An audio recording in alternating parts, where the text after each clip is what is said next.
यहाँ पे अभी एक वोल्टास एसी है इन्वर्टर मॉडल, और इसमें कुछ फॉल्ट है कि चलते चलते F3 का एरर कोड भी आता है। तो ये है कि थोड़ा देर चल के आउटडोर बंद हो रहा है हमारे सामने। F3 का एरर कोड हमारे सामने ना है क्योंकि हमारे पास टाइम बहुत कम है। तो चलिए देखते हैं आउटडोर में क्या फॉल्ट है। तो हम आपको दिखाना चाहते हैं आउटडोर को भी हम थोड़ा सा। तो हमने एसी को पूरा खोल दिया अच्छे से, देख सकते हैं। अभी ये थोड़ी देर में चलेगा और बंद भी होगा। इधर दिखाइए, हमको दीजिए मोबाइल, हम दिखा सकते हैं। तो ये रहा फैन मोटर, और ये रहा इसका कंप्रेसर वगैरह, पीसीबी वगैरह। अब यहाँ पे हमको ये देखना है कि कंप्रेसर चल रहा है कि नहीं चल रहा है, क्या हो रहा है क्या नहीं हो रहा है। तो हम थोड़ा दूरी से दिखाते हैं। तो इस समय देख सकते हैं फैन बहुत ही तुरंत घूमा और तुरंत बंद हो गया, ठीक है। और हम आपको थोड़ा सा क्लोज में दिखा सकते हैं। जैसे ही फैन घूमा और इधर ब्लिंक हो रहा है, देखिए इंडिकेटर। तो उधर ब्लिंक क्या हो रहा है उसी को हमको देखना है पीसीबी में। 1 2 3 4 5 6।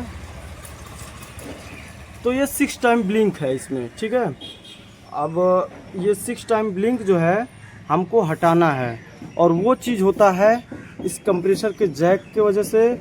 और ये जो वायरिंग वगैरह है इसको हमको चेक करना है। तो अभी हम वायरिंग भी चेक करते हैं। पहले इसको लाइट को जो है बंद करें, इसमें से कनेक्शन को डिस्कनेक्ट करें। तो इंडोर से प्लग निकाल दीजिए। तो जब हमने यहाँ पे और इसको हमने देखा तो हमको एक चीज़ दिखा यहाँ पे, ये देख सकते हैं। ये आपका डिस्चार्ज प्रेशर का जो सेंसर होता है वो कोई भी आदमी या चूहा कतर गया है, ठीक है। डिस्चार्ज प्रेशर का सेंसर है। और ये देख सकते हैं इधर, ये जो डिस्चार्ज कंप्रेसर के पास जो सेंसर लगता है ये कुचल दिया गया है, ठीक है। तो ये तो किसी मैकेनिक का काम भी हो सकता है। और ये जो जैक है इधर से अर्थिंग छटकाया गया है, ठीक है। तो ये अर्थिंग ज़रूरी होता है जोड़ना, ठीक है। ये दोनों जोड़ना होता है ज़रूरी। और ये जो चीज़ है इसको उतर गया है और ये चीज़ डिस्कनेक्ट किया गया है। तो जिसकी वजह से ये हमारा दूसरा सेंसर भी लगाया गया, उसको हटा करके। और इसमें भी दोनों अलग अलग सेंसर लगाए गए हैं इसमें। तो इसको अगर हम दूसरा लगाएं, अगर वो ना चले तो इस पीसीबी में फॉल्ट हो सकता है। और हम आपको दिखा सकते हैं इधर।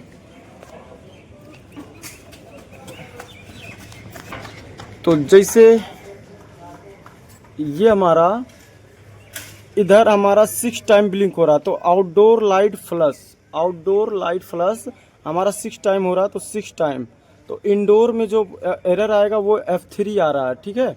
तो F3 का मॉडल है IPM मॉडुलर फॉल्ट। तो इसको अगर हम सेंसर लगाते हैं और ये नहीं चला तो इसके पीसीबी को हम खोलेंगे। इसके पीसीबी को हम रिपेयर के लिए भी ले जा सकते हैं। अगर नहीं रिपेयर हुआ तो हमको इसको चेंज भी करना पड़ सकता है, ठीक है। तो अभी इसको हम एक बार चेंज करके देखते हैं। तो हमने इधर देख सकते हैं ये सेंसर और ये सेंसर, काफ़ी सारा सेंसर हमने इसमें से मतलब सब चेंज कर दिया। ये और ये मतलब 2-3 सेंसर लगे होते हैं इसमें। सब चेंज करने के बाद भी इसका एरर जो है आ रहा है अभी भी। और इसका मतलब ये है कि इसका आईपीएम जो है जा चुका है। और ये सेंसर भी दूसरा फिर लगेगा और आईपीएम भी इसका पीसीबी को हो सकता है चेंज भी करना पड़े, या तो आईपीएम बदलने से हो सकता है ठीक हो जाए। तो पीसीबी कहने का मतलब ख़राब है, और इसको ले जाने के लिए जो भी खर्चा है अब आप लोग अपने अपने हिसाब से ले सकते हैं। आप देख सकते हैं यहाँ पे अब ये कंप्रेसर भी चल गया है, फैन भी चल गया है।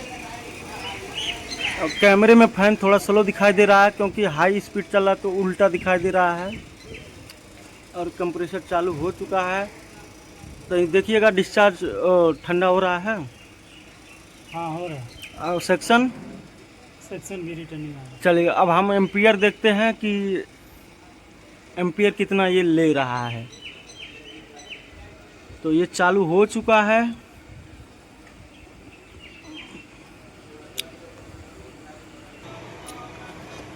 अब ये 3 एम्पियर 5 पॉइंट उठाया है और धीरे धीरे ये एम्पियर बढ़ता जाएगा। अब यहाँ पे कूलिंग आ रही है, देख सकते हैं पाइप ठंडा हो रहा है।